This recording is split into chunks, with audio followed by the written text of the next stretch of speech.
Good morning बच्चों। Language lesson 18 पद परिचय। आज हम लोग इस पाठ के बारे में जानेंगे। सबसे पहले बच्चों इसमें है कि जब वाक्य में कोई शब्द प्रयुक्त होते हैं तब वह क्या होता है, शब्द नहीं रह के क्या बन जाते हैं, पद बन जाते हैं। तो वाक्य में प्रयुक्त इन पदों का व्याकरण के नियमों के अनुसार परिचय देना अर्थात उनका लिंग, वचन, कारक आदि बताना क्या कहलाता है बच्चों? पद परिचय। इसे पद विन्यास या पदच्छेद आदि नामों से भी जाना जाता है। सबसे पहला प्रश्न हम लोगों ने इसमें बनाया है बच्चों कि पद परिचय किसे कहते हैं।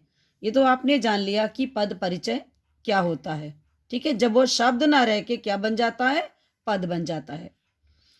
इसकी परिभाषा है बच्चों, आंसर के रूप में आप लिखोगे कि वाक्य में प्रयुक्त पदों का पूर्ण व्याकरणिक परिचय देना ही पद परिचय कहलाता है, ठीक है। उसके पश्चात आपके पास सेकंड प्रश्न है इसमें कि पद परिचय के प्रकार लिखो। तो पद बच्चों दो प्रकार के होते हैं, एक विकारी और दूसरा अविकारी। इसको आप लोग पहले लेसन में पूरी तरह से डिटेल में पढ़ चुके हो। तो बच्चों विकारी में क्या क्या पढ़ा आप लोगों ने? संज्ञा, सर्वनाम, विशेषण तथा क्रिया। अविकारी में क्रिया विशेषण, संबंध बोधक, समुच्चय बोधक और विस्मयादि बोधक। इसके पश्चात हम लोगों ने बच्चों वाक्यों में प्रयुक्त पदों का व्याकरणिक परिचय देने के लिए निम्नलिखित बातों को ध्यान में रखा जाना चाहिए। जैसे अगर आप संज्ञा है तो संज्ञा में क्या देखा हम लोगों ने? संज्ञा के भेद, उसका व्यक्तिवाचक, जातिवाचक, भाववाचक, लिंग, वचन, कारक तथा क्रिया के साथ उनका संबंध। ये तो बच्चों व्याकरणिक परिचय है जिससे हमें ये पता चलता है कि संज्ञा में हमने क्या क्या हमको होता है या क्या क्या आता है। फिर है सर्वनाम। सर्वनाम के भेद बच्चों पुरुषवाचक, निश्चयवाचक, अनिश्चयवाचक, संबंधवाचक, प्रश्नवाचक, लिंग, वचन, कारक तथा क्रिया के साथ उनका संबंध। उसी तरह बच्चों विशेषण। विशेषण के भेद गुणवाचक, संख्यावाचक, परिमाणवाचक, सार्वनामिक विशेषण, लिंग, वचन, विशेष जिसकी विशेषता बता रहा है। क्रिया के भेद सकर्मक क्रिया, अकर्मक क्रिया, प्रेरणार्थक, द्विकर्मक, पूर्वकालिक। इनका लिंग, वचन और काल, वाच्य, कर्ता और कर्म का संकेत। क्रिया विशेषण में उनके भेद रीतिवाचक, स्थानवाचक, कालवाचक, परिमाणवाचक, जिस क्रिया की विशेषता बताई जा रही है उसके बारे में संकेत। संबंध बोधक उन संज्ञा या सर्वनाम शब्दों का उल्लेख जिनका संबंध बताया जा रहा है। समुच्चय बोधक उनके भेद, समानाधिकरण और व्यधिकरण, योजक पद का इसमें उल्लेख। विस्मयादि बोधक भेद तथा उनके द्वारा जिस भाव को प्रकट किया जा रहा है उसका उल्लेख।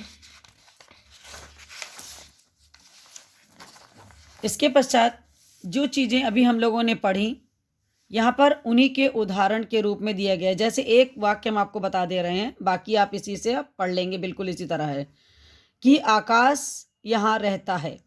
तो आकाश क्या है बच्चों? इस यहाँ पर व्यक्तिवाचक संज्ञा।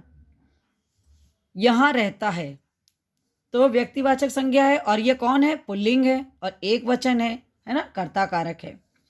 यहाँ पर देखिए यहाँ के लिए ये स्थानवाचक क्रिया विशेषण और रहता है क्रिया के स्थान संबंधी विशेषता बताता है। तो यहाँ पर देखिए हम लोगों ने इसको वाक्य को एक एक पद को एक एक शब्द को इसके व्याकरणीकरण इसको कहा जाता है, ठीक है। इसी प्रकार से अन्य उदाहरण आपके सामने पुस्तक में दिए हुए हैं। नेक्स्ट देखिए, अब यहाँ पर प्रयोग के आधार पर बच्चों पद परिचय में भिन्नता। जैसे आपके पास शब्द है कौन, तो कौन सर्वनाम और विशेषण क्रिया विशेषण में आपको देखना है। तो कौन शब्द, अगर छत पर कौन बैठता है, ठीक, तो ये आपका यहाँ पर कौन है? सर्वनाम। कौन लड़का था जो झगड़ रहा था, ये यहाँ पर कौन क्या है? देखिए विशेषण। क्रिया विशेषण यहाँ क्या है? अच्छे अंक लाना कौन कठिन है, तो ये आपका क्रिया विशेषण। तो यहाँ पे आपको ये बताया गया है कि जहाँ जैसा वाक्य में प्रयोग होता है उसी प्रकार से उस शब्द का व्याकरणीकरण होता है। देखिए रेखांकित पदों का परिचय दीजिए। अब आपको बताना है कि आपके सामने जो वाक्य दिए हुए हैं उनका क्या परिचय है। तो जैसे चोर पुलिस को चकमा देकर भाग गया, तो क्या करना है, जो आपके पास अंडरलाइन वाले शब्द हैं केवल आपको उनका परिचय देना है यहाँ पर। तो भाग गया क्या है बच्चों, ये सकर्मक क्रिया। छोटे छोटे बच्चे जोर जोर से हंस रहे हैं, हंस रहे हैं, हंस जो है शब्द आपका, इसका परिचय देना है। तो ये क्या है, अकर्मक क्रिया। सैनिक देश पर मर मिटते हैं, तो यहाँ पर सैनिक समूहवाचक संज्ञा है। वह हर वर्ष गंगा स्नान करने जाते थे, वह। तो यहाँ पर बच्चों देखिए ये क्या है, अन्य पुरुषवाचक सर्वनाम। बुढ़ापे में कई बीमारियां घेर लेती हैं, तो बुढ़ापे ये क्या है, भाववाचक संज्ञा। अब किसी के सामने आम कैसे खाएं, किसी और कैसे, तो बच्चों किसी निश्चयवाचक और कैसे क्रिया विशेषण। ये है नई कहानी के लेखक, ये और नई, तो ये है निश्चयवाचक सर्वनाम और नई विशेषण। आज मन उदास है, तो उदास भाववाचक संज्ञा। इसी प्रकार से आपके पास सेकंड एक्सरसाइज है बच्चों, रंगीन छपे शब्दों के उचित विकल्प पर सही का निशान लगाइए। अध्यापक ने कहा पत्र लिखो, तो पत्र यहाँ पर कौन सा ऑप्शन सही है, जातिवाचक संज्ञा। सेकंड में देखिए, इसलिए मेरा कहना मानिए, समुच्चय बोधक।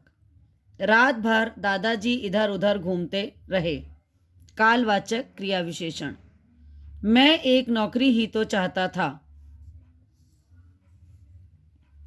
पुरुषवाचक सर्वनाम, उत्तम पुरुष, पुल्लिंग, कर्ता कारक, ये वाला पूरा आपका इसमें आएगा। एक जमाना था कि लोग मिलजुल कर त्यौहार मनाते थे, जातिवाचक संज्ञा, बहुवचन और पुल्लिंग। अपने प्रिंसिपल साहब अच्छा बोलते हैं, यह है बच्चों निजवाचक सर्वनाम, एक वचन, पुल्लिंग। तो ये तो था बच्चों आपका पद परिचय, ठीक है। इसके पश्चात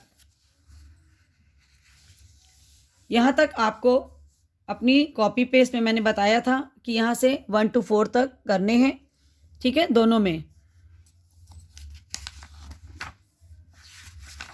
धन्यवाद बच्चों।